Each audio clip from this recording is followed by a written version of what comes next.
Cashflow Diary Podcast, episode 348. Welcome to yet another exciting episode of the Cashflow Diary Podcast, the podcast that teaches you insider tips, tactics, and strategies for creating leverage streams of cash flow into your life. Learn from top-performing entrepreneurs, business owners, investors, and thought leaders from across the globe as they share their secrets to success. Like what you learn on this and other Cashflow Diary podcast episodes? Go to learninvestingnow.com and sign up to receive powerful tips and information that will help you succeed as an entrepreneur and investor. Now, here's your host, investor, entrepreneur, business owner, educator, speaker, author, and master facilitator of Robert Kiyosaki's Cashflow game, Jay Massey. All right, ladies and gentlemen, welcome to another episode of the Cashflow Diary Podcast. I am your host, Jay Massey, and I'm glad that you're here today because we are going to talk about, well, little things. You're like, what are you talking about, Jay? Just stick with me for a moment. We're going to talk about details. We're going to talk about the things that can and do make a big difference inside of your business. I have with me today an author who's 100% qualified to do so because I don't know if you've ever tried to write a book, but there are a lot of little things that happen in order to make one book happen. And he's done this numbers of times because he's a New York #1 best-selling author. You may know him from the books The Noticer, Sometimes All a Person Needs Is a Little Perspective, The Traveler's Gift, 7 Decisions That Determine Personal Success. And today we're going to be talking about his new book, The Little Things, Why You Really Should Sweat the Small Stuff. So help me welcome none other than Andy Andrews. Andy, you there? Yeah, Jay. How are you, buddy? So far, so good. I'm good. Open to that getting better, and I think you're going to do that for us today. Hey, we're going to have a good time. We're going to have a good time. Okay, got it. So this being your first time here, I have to ask you the same question I ask, well, everybody. You ready? Okay. All right. So I tend to look at today's entrepreneurs a lot like yesterday's superheroes, you know, Batman, Robin, Superman, Wonder Woman, etc. And I think entrepreneurs and superheroes have a ton of things in common. Chief among them, we use our special skills, abilities, talents, and occasionally we get dressed up in tights and masks and we go out there to serve our customers. But also, like superheroes, entrepreneurs have a beginning, meaning if you think about, like, say, Spider-Man, he was just a kid originally going to school, trying to probably get his good grades, and he was just taking some photos to make ends meet. Then he gets bit by a spider, and then he becomes Spider-Man. So, here's what we want to know. But before the Noticer, before the Traveler's Gift, before the little things, before being on Fox News, CNN, Good Morning America, and doing all the things that you have done, who is Andy Andrews? Mild-mannered, of course. And this is a great question. This is a great question because I see exactly how this fits with me. You know, my time, my beginning, you know, when I didn't know I was Peter Parker and I didn't know who I was 19 years old and my parents died in the same year. My mom died of cancer. My dad was killed in a car accident. It was a crazy time. And I've always had the ability to take a bad situation and make it worse. And I did. I made some bad choices and ended up literally homeless before that was even a word. 35 years ago, nobody was talking about homeless people. That wasn't a term anybody used. But I was sleeping under a pier on the Gulf Coast and in and out of people's garages, which is not safe or smart. But I did. And that was the time really where I was forced. It was like put up or shut up. And I had some ideas and some dreams, but I was so mad during that time, Jay. And then I met my Uncle Ben. I met my Obi-Wan Kenobi. You know, I met my guy. And it was an old man that I met under the pier one night. Scared me to death. But he was an old man. We called him Jones. We didn't really know where he was from. You know, he was in and out of town. We didn't know where he went when he left. We didn't know where he stayed when he was there. Didn't know how old he was. But he was the first guy in my life to tell me the truth about myself. And And when I say that, people go, "Oh, what does that mean?" Well, when you meet somebody having a tough time, what do? You give them $10, you put them on the prayer list, but very rarely do we sit down with them and tell them things about themselves that might make them angry at us. Right. And this is what he did. And you say, well, gosh, so he made you mad? Yeah, like constantly. But of course, where am I going? I'm living under a pier. But he was the first guy to start me reading. I had always been kind of a Sports Illustrated person, and he started me reading biographies. I ended up reading over 200 biographies of these happy, influential, financially secure, great people. There's reading books about great people. Which when I say that, I say great people. I always think, do they do books of any other kind of people? Not a loser section at Barnes and Noble. No. But I was reading these books and I was starting to graph some of the stuff in my head about them. And I finally identified 7 things that they had. I didn't know what to call them. I just called them things. Mm. And I knew they weren't characteristics. It wasn't 7 habits. I knew they weren't original with me. Any bozo could have read 200 books and identified this. I was just the one who did. But it finally occurred to me as I began to watch these things in their lives. Every book I would read, I would see all 7, but I wasn't sure that any of them knew they had all 7. It was like they would, somebody would harness 2 or 3 of them, and then the other we could see with the passage of time in their life, but it was more in the periphery. But I began to think, what happens to somebody who knows all 7? What happens to that life? What happens to a kid whose parents know all 7 of these things? And what are they anyway? And I began to notice that they worked every time. And so I quickly began to understand that there were principles. These were 7 principles. And principles work every time. Principles work whether you know them or not. Right? I mean, right. And, it's like you heard the ignorance of the law is no excuse. Well, ignorance of principle is no protection from the consequences of violating that principle just because you didn't know it. Right. So why shouldn't we learn these principles to create the life of our choosing? And those 7 principles really kind of got me out from under the pier, and they became the 7 decisions in the Traveler's Gift and the PBS special. And really, entrepreneurs all over the world are using those 7 principles, and I still use them, still research them today, finding out more about them.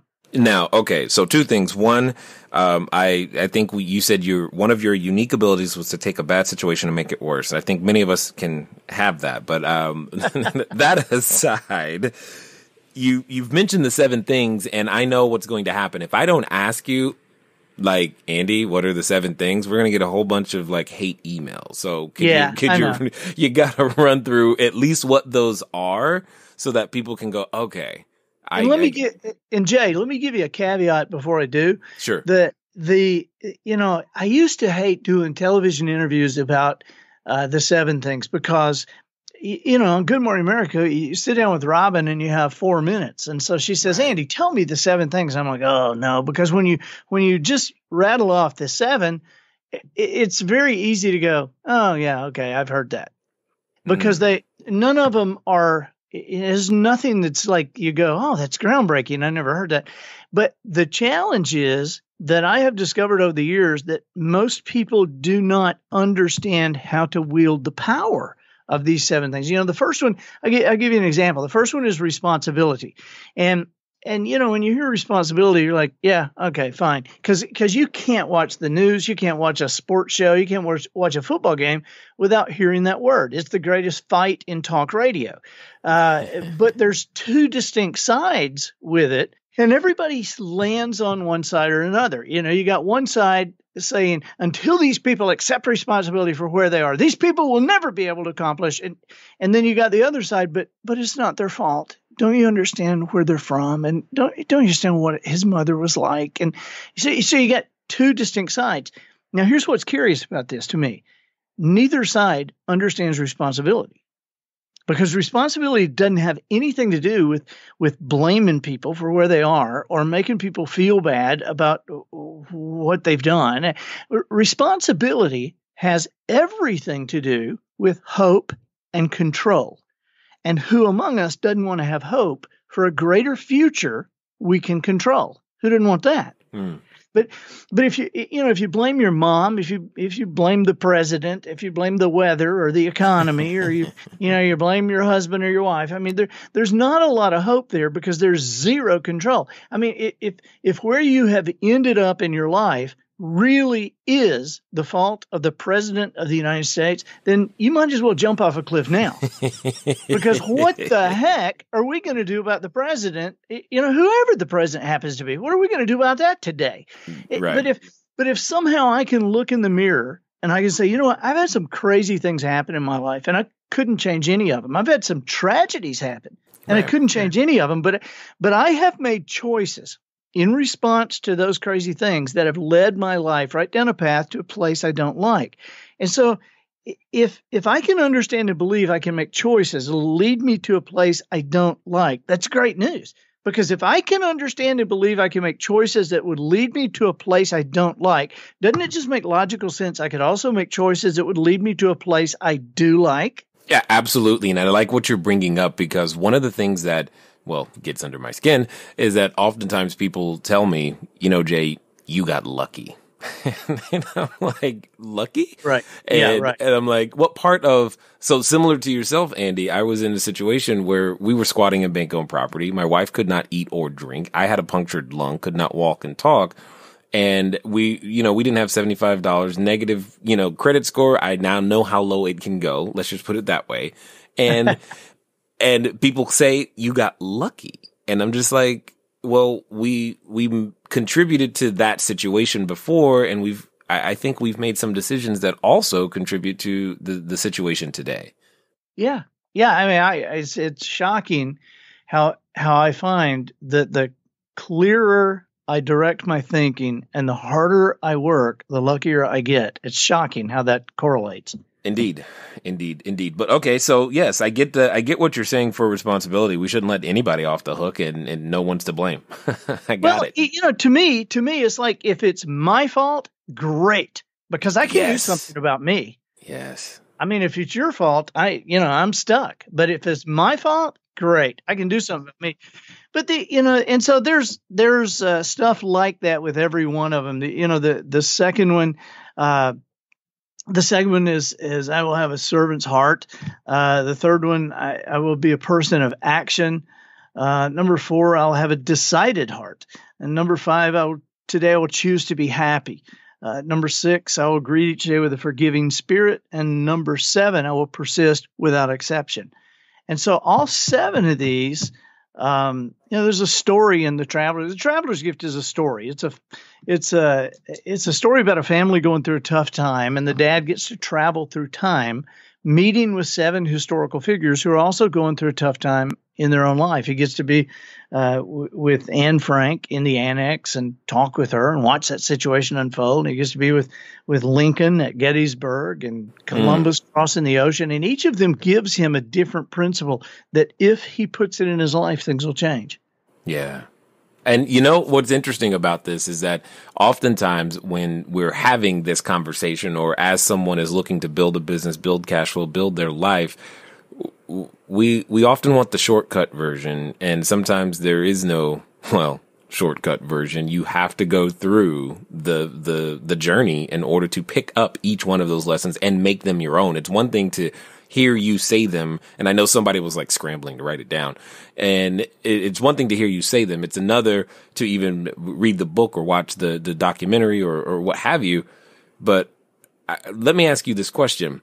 Is it possible, based upon your experience that you have had, to just learn and adapt and assimilate these concepts without actually going through things that teach you their opposites?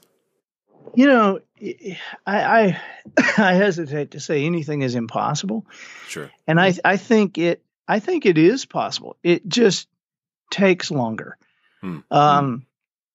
But if somebody is willing to listen, and somebody's willing to learn, and somebody's willing to think through situations, then they don't necessarily have to go through them themselves. I work with a lot of different athletes. I have a connection. I have a piece of the last 9 college football national championships in a row, and have worked with Solheim Cup and Ryder Cup captains. And one of the things that's very curious to me is how athletes can use their time visualizing things, and it's like real practice, And so there was a guy that was in I wish I knew the guy's name, but he was in a Vietnamese prisoner of war camp years ago, and he was actually there for 7 years, and in a box that was he couldn't even walk around in, and the guy visualized a round of golf every day, and sometimes 2 rounds of golf every day, and he did this for 7 years. And when he got out, a couple of months later, he played in the New Orleans Open, which is a pro-am type of thing. He played as an amateur, but he shot an 82. And this guy had done nothing but done it mentally. Now, golf is a very mental game, but so are the things that happen to us. And so you really can put yourself in situations and assimilate these principles. If you're willing to, you're certainly able to do it without sleeping under a pier like I did. I hope you do. I mean, people come up to me sometimes after I speak and say, I wish I'd have met you 30 years ago. And I'm like, hey, you really didn't want to meet me 30 years ago. I wouldn't have done you any good at all. But now, maybe I can help you not have to do that, what I did. Well, and that would be the, I guess, that would be the idea. The shortcut. That's always what we want. We want to avoid the pain when we can. And that totally makes 100% sense that it seems possible. It seems probable, but sometimes I just think there's great value of going through the things. I just really do. I've just learned a lot that there's something to having experienced the opposite of what it is that you're looking for and still learning to persevere through it that changes you in various different ways. So, what I think it is, Jay, I think there is great value in going through it if you have to go through it. There's great value in avoiding it if you can. But if you can't, if you didn't, then you can choose your perspective on what you went through. And you can choose to be grateful for the lessons you learned. And you can choose to apply those. And you can literally choose to be grateful for that situation. I mean, I look at my time, living under the pier, and I think, I met that guy. I found those 7 things. I read all those books. Would I have chosen that in a million years? No. But am I grateful that I went through that? Absolutely, because without that, I wouldn't be talking to you. Right. And so a grateful perspective is always, especially for an entrepreneur, a grateful perspective is absolutely necessary because nobody wants to be around an ungrateful person. And so if you have a business of your own or you're creating a business of your own, you really need to understand the overarching theme in your life, and your focus should be this, and that is, it does not matter what industry you choose for your entrepreneurial effort. It doesn't matter what industry you're in. The product is you. Nice and well said. I like it a lot because I feel that very same way. A few years ago, I wrote an article with the title, "You Will Never Out-Earn Your Personal Growth," with that same concept or understanding. It's like the two or go hand in hand. Now, was it Major James Nesmith? Does that sound familiar? Yeah. The basketball created basketball. No, that's Dr. James Naismith. I'm talking about Nesmith, the golf guy. The golf guy, the golf POW, I believe I believe that's the guy you were looking for there. So now, interestingly, something you're fast on that Google, Jay. Well, since I didn't have to go down to the library, it was really easy for me to look it up. Yeah, man. Listen, books are so much easier to write these days because when I wrote The Traveler's Gift, it was back and forth to the library, back and forth to the bookstore. And now, I'll be writing, I go, okay, they're on a road. Now, where would that road go? And I'll Google it and go, oh, okay, they turn right at Forest Avenue. It's just very easy. Well, that's good. Okay, so technology is making your job easier too. But you said something that I think is important for everybody, and will get us into, the little things. Is you mentioned about perspective. And I mean, we hear a lot of talk as entrepreneurs about many different types of perspective, and being a visionary and having the big picture in mind. And I know for myself, I am not what no one ever calls me and says, hey, can you double check my paperwork or, proofread my book? Because details are not my strength at all. So when you say the little things and that we should sweat the small stuff, I'm keenly interested to know what you mean, sir. Well, here is again, another overarching theme. We talk to people and we hear people that talk a lot about the big picture and having the big picture. And I had a guy tell me one time years ago, and I said, yeah, don't sweat the small stuff. He said, yeah, that's a big phrase now, isn't it? And I said, yeah, there's some book that's selling a bajillion copies, don't sweat the small stuff. He said, yeah, you let everybody read that book. He said, don't pay any attention to it. I said, what? He said, listen, that whole saying, that whole thought process, don't sweat the small stuff. I said, yeah. He said, well, you better. And I said, what do you mean? And he and I began to have a conversation that really sent me on a thought process through the years. And here's what I believe now. And that is, we see so many people talking about the big picture and, having that big picture, blah, blah, blah, blah, blah. But we got to remember that every big picture is made up of little tiny brushstrokes. And at the end of your life, whatever you've created, whether it's a masterpiece or a disaster, it will have been done one brushstroke at a time.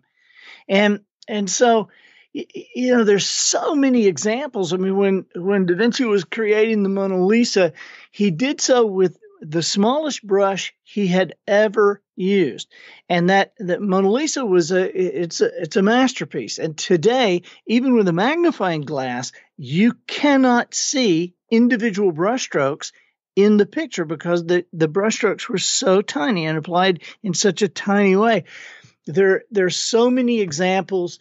In the Olympics several years ago, Michael Phelps won one of his gold medals.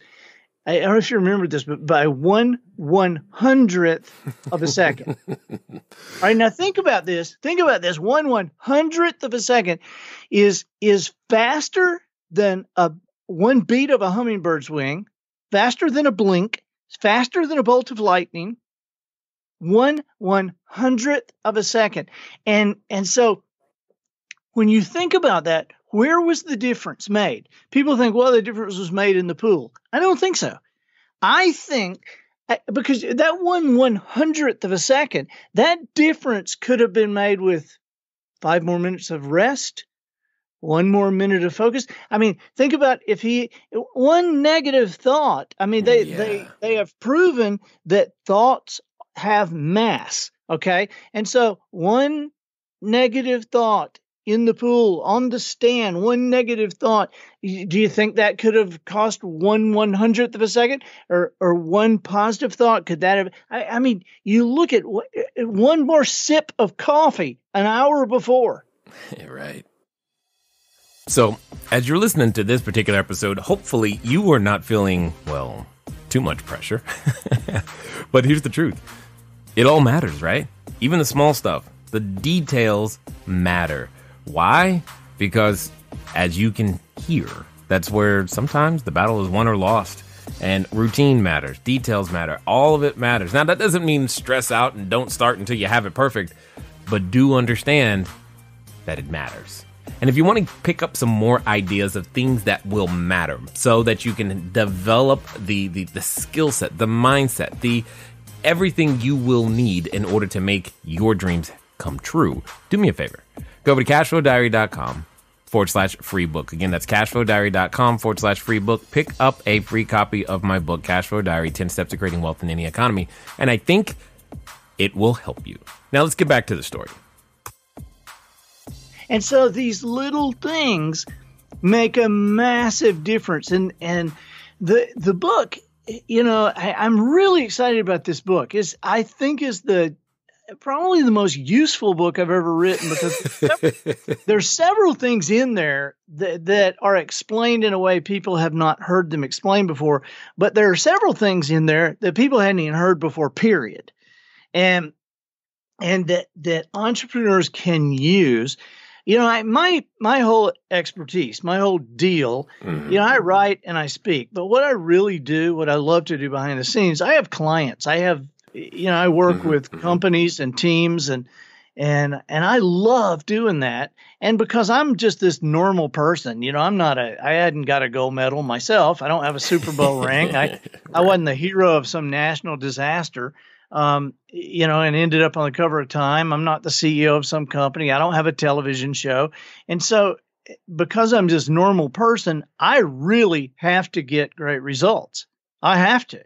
And so with my clients, I help them double and triple. I had a company last year, a mortgage company, that they in 19 years, they had gotten to 5.6 billion in business. And after working with them a year, they finished the year at 11.2 billion. And then the next year we worked together again, and they just finished at 17 billion. And they didn't, acquire another company or anything. It's just competing in a way that your competition doesn't know there's a game going on. And that has to do with you. Right.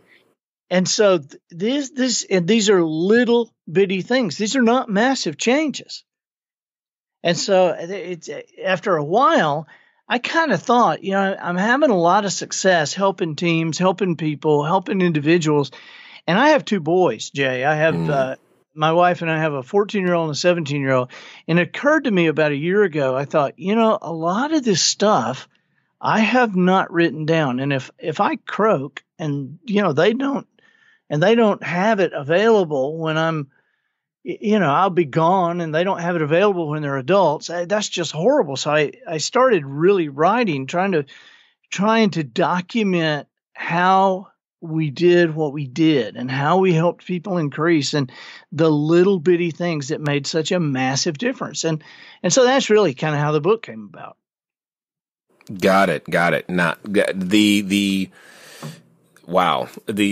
I guess the whole thing here, which is amazing to think about, is this is one of those cases where sometimes we can say things like, what you don't know can't hurt you. Or we can accept things like you said, don't sweat the small stuff. But what you're saying is, no, you don't understand. The small stuff makes up the big stuff. And not only should you sweat it, you should understand that sometimes it's going to be the difference between gold, silver, winning, losing, making it or not. Yeah. And I'm telling you, man, just like, you said how we say what you don't know can't hurt you. Remember the principle thing? The principle, whether they work, whether you know them or not. I mean, what you don't know can hurt you, and hurt you badly, and hurt you forever. Right. And so it is incumbent upon us to really dig in and go after little bitty things. I mean, it's very curious, if the product is you, if no matter the industry, the product is you, there are, like, here's just a little thing that comes to mind. We live in a world today where people are just absolutely obsessed with how everybody feels. There's companies, they'll change policy for 50,000 people according to how 17 of them feel. And there's laws that are passed according to how people feel, and on and on and on. But the real danger in that is that it's a lie, because nobody cares how you feel. I mean, I don't care what they say. I don't care what laws are passed. Nobody cares how you feel, and they never have. They only care how you act. From the time you were a little kid, Jay, every girl that liked you, every teacher who gave you the benefit of the doubt, It didn't have anything to do with how you felt. It had to do with how you acted. Well, what you acted like. I mean, the high school coach have you ever heard of a high school coach at the end of the year on the last game going, all right, guys, this is state championship game. We win this game, we're state champs. And so we're undefeated tonight. We're going to let Bobby play quarterback. Now, wait, I know Bobby can't throw. I know Bobby doesn't know the plays, but gosh, guys, it'll just make him feel so good. I mean, has that ever happened? I mean, when you did your parents ever say, gosh, when we discipline him, it makes him feel bad. So let's don't do that. Did your teachers give you A's because C's made you feel bad? When you got to be an adult, did you ever interview for a job and somebody said, hey, if I give you the job, how's it going to make you feel? Really? I mean, nobody cares. They only care how you act. And so to buy into this feeling thing, it's a scary deal. See, this thing about being offended, in the scheme of life, man, things don't get much smaller than being offended. We can choose to be offended. We can choose not to be offended. We can choose to laugh or we can choose to be pissed off. It really is that simple. It's not necessarily easy, but it's simple. And it's always a choice that is within your control. You can choose to be upset, hold a grudge. You can choose to squander your time, waste your energy, repel opportunity by the look on your face. You can choose to stagnate professionally. You can ruin lifelong relationships, or you can choose to grow up, laugh, shrug, forget it, and move on. You can choose not to allow the choices and actions of somebody else to dictate your own. Yeah. This is so good because so many times, and I'm sure you've dealt with this at various levels. There's so many people who at various levels are working to start their business in various forms. And they're going, well, what if, they're concerned a lot. This happens most when people are trying to raise capital. They're like, well, what if the investors don't like my idea or like me? And they're like, dude, does that mean I then need to change what I do? And oftentimes I'm like, no, if this is your zone of genius, if this is where you're headed, that's the train you're on. You need to wait until you find the people who are on that same train. It's okay that not everybody's going to buy your product. I mean, to be, what is it? How many records do you have to sell to be like platinum? It's only 1 million, right? Only. Yeah. Well, it is only 1 million because there's 311 million people in America. Right. And everybody who loves an album generally buys a couple of them to give to friends. And so really you're only talking about 350,000 people. Right. And that's platinum. And it's like, well, what about the other 200 plus million? I mean, they don't even know your name. I mean, I know I don't because I don't really listen to music, but it doesn't affect when we put so much pressure on this. So let's Hey, listen to this, Jay. I had lunch yesterday with a guy named Bubba Blackwell. You ever heard of Bubba Blackwell? I have not. Yeah, I had not either until somebody arranged a lunch with me and Bubba Blackwell. He makes a couple of $1 million a year. And, Evel Knievel had the record for jumping the number of cars, number of buses, and number of trucks. Bubba Blackwell has broken every record Evel Knievel ever had. He jumps in Vegas. He jumps at these monster truck shows. He makes a couple of $1 million a year. I never heard of the guy.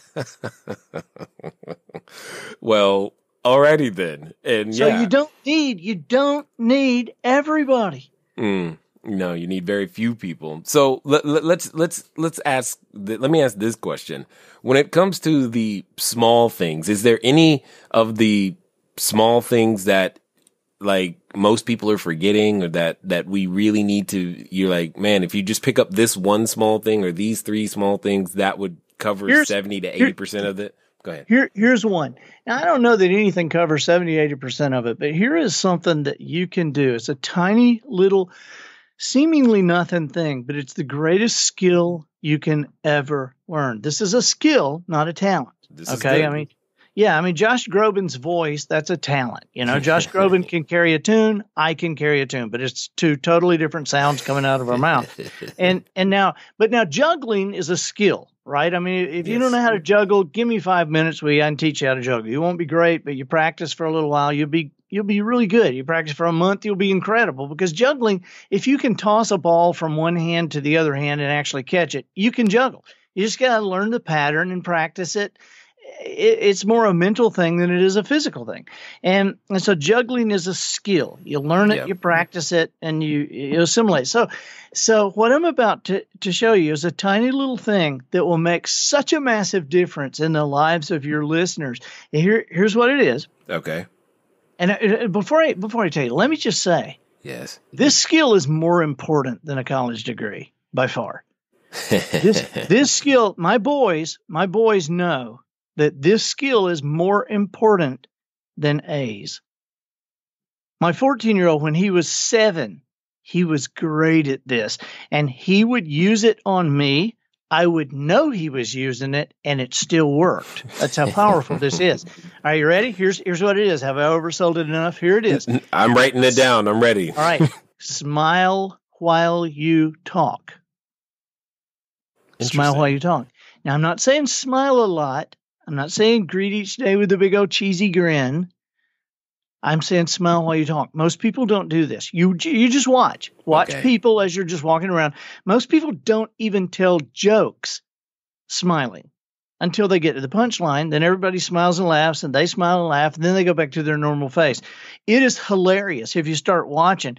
And so what I'm urging everyone to do, take 90 seconds a day. You're probably in the bathroom 9 times a day. So take 10 seconds every time you're in the bathroom by yourself and talk to yourself in the mirror. Talk to yourself in the mirror, because I don't want you to look like a goon, or I'm not saying to stretch your lips over your ears or look like Bozo the Clown. I want you to look like you want to look. Okay, so all I'm saying is, smile while you talk in the mirror in the bathroom. Get to where you look like you want to look.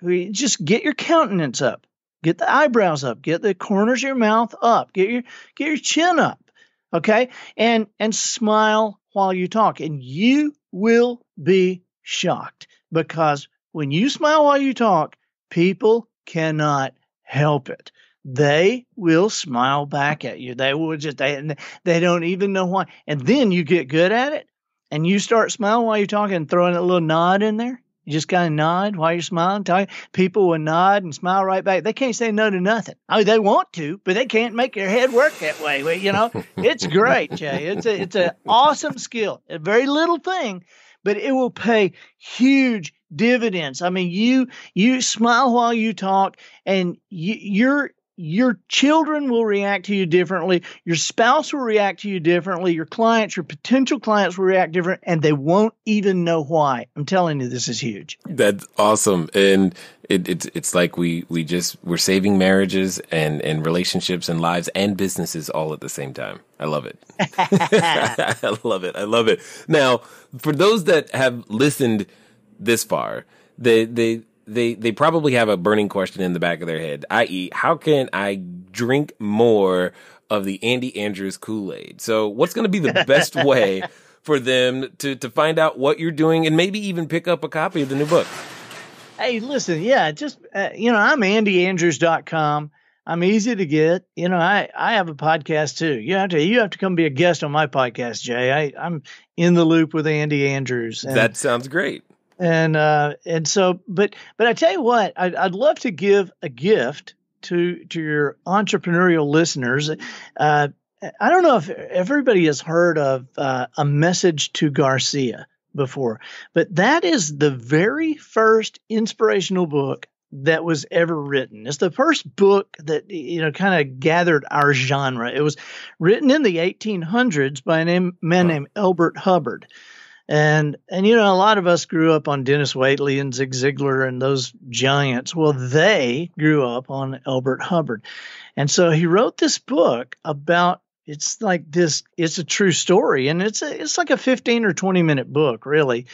But back in the Cuban-American War, when President McKinley was trying desperately to get this message to General Garcia, in Cuba and they couldn't figure out how to get it and how to do it. Somebody said, I know how to do it. You give it to that guy, he'll get a message to Garcia for you. And so the headlines and everything, the war was saved because this guy got this, and they make the point. He didn't ask, well, where is he? He didn't ask, how long have I got? He didn't ask, well, how do you want me to do it? Or how much are you going to pay me? Or, why do you want to do this? He just took the message and, he jumped out of a boat 3 miles off the coast of Cuba in the dark and landed and walked across the whole jungle island and got to the other side and found the guy and gave him a letter. And so this book, the author died on the Lusitania. Elbert Hubbard died on the Lusitania in 1908. And when he died, the book had already sold 50 million copies. Wow. And today, A Message to Garcia has sold over 100 million copies. And most people hadn't even heard of it. Well, I got the rights to the audio of it. And I would love, if you're okay with it, I would love to give your listeners a copy of the audio. Me first. Okay. Well, all anybody has to do is just text 33444. It doesn't sound like a text number, but it is. Just text 33444, and in the message, put the word persist. Just that word, and it'll come back and it'll ask you how to get you the video, and you can the audio, and you can download it, and it's yours. It's a gift from me. That would be that's perfect. I totally appreciate the fact that you are able to make that happen for everybody. And so easily with a text message and all. So that's good. Now, as we transition, though, I've got one final question for you, if you will. Okay. My how do I like to say this? Let's pretend for a moment that someone's been listening this entire time and they're standing in front of the superhero outfit store. Okay. Okay. They think, I'm going to do this entrepreneur thing. I'm going to pick out my cape. I'm going to get my tights. I'm going to put this thing on and make it happen. Now, like I know, when we make decisions to go up, oftentimes we have a voice that comes back to try to bring us down. And that voice is what they're doing battle with right now, Andy. So my question to you is, that, and in fact, I think you've done battle with this voice. You've helped people do battle with this voice. Sure. So your answer is going to be really cool. Let's pretend that they are actually going to do in the next 24 to 48 hours what you suggest. What would you have them do? Okay. Listen carefully. I will explain this, but I can tell you very quickly. And that is, you need to stop listening to yourself and start talking to yourself. Now, let me explain it. Most people spend their lives listening to themselves. Their subconscious is afraid. And let me tell you something. Don't be afraid. Fear is nothing in the world but a misuse of the creative imagination that has been placed in you. If you're a smart person, you are likely to be beset by fear. If you're an idiot, you're probably not even going to be scared of anything. Okay. I mean, Jay, you've seen that show. There's some show called Jackass. Those, where they do these crazy things, jump off cliffs. Those people don't appear to be scared of anything, and they don't appear to be very smart either. But if a smart person is likely to deal with fear because they're very creative. Okay. Well, don't allow your creative imagination to turn against you. Don't misuse that. An entrepreneur is going to need an awesome imagination because that's how you solve problems. That's how you see pitfalls. And so don't allow it to build monsters that don't exist. And so all I'm saying is tell yourself the truth. Don't be listening to yourself. People listen to themselves go, well, I don't know if I could do this. Well, I don't know where I'm going to get the money. Okay, well, I don't know if I'll ever have the time to do this. Oh, I don't know what my parents are going to say about this. I mean, and so you're just listening to that yourself. You're just killing yourself. So start talking to yourself. Man, my parents are going to be so proud when I pulled this off. Listen, this is a good idea. And so I'm probably going to have to go to a bunch of different sources. I'm probably going to have to go through a different little areas of life to get this going, but I will get this going. What is the end result? The end result is, can I do this? Yeah, I can do this. Okay, so will there be challenges along the way? Yeah, there'll be challenges along the way. Okay, or is where I'm going to end up worth going through the challenges? Yeah, it is. Okay, so am I going to let those challenges bug me? No, I'm not. And so start talking to yourself. Quit listening to yourself and start talking to yourself. I like it. I like it a lot because that's back to that hope for a better future that we have, where we have more control. I totally appreciate everything that you've said today, and definitely the knowledge, wisdom, and insight that you've shared with us here today at the Cashflow Diary. Jay, thank you so much, buddy. I appreciate the time. Your listeners are so fortunate to have you, and I know how hard you bear down and how hard you search for wisdom and think, just helping them and helping them through their issues. And so we all have them, and to have a guide like you, a fortunate bunch of people. I'm excited about this book. And so, if anybody wants to go to Amazon and pre-order it, The Little Things, Andy Andrews, I would certainly appreciate it. And I look forward to being with you again sometime. Look forward to shaking your hand, hugging your neck, and you continue to do as great as you are, Jay. I'm honored to know you. Thank you, sir. Thank you, sir. All right, ladies and gentlemen, you know what time it is. It's time for you to move at the speed of instruction. What does that mean? That means, well, let's go sweat the small stuff and pick up a copy of The Little Things. But more importantly than that, understand that the information that you are being given often is so that you can go take action with it. Don't just become a knowledge collector. Do something with it. Make sure that you persist. Make sure that, you know what? You may need someone in your life right now to tell you the truth about yourself. That could be your catalyst too. Go seek that person out, because you see what can happen once you begin to take more responsibility. It's been fun talking to you guys today. I look forward to talking to you soon. Until next time.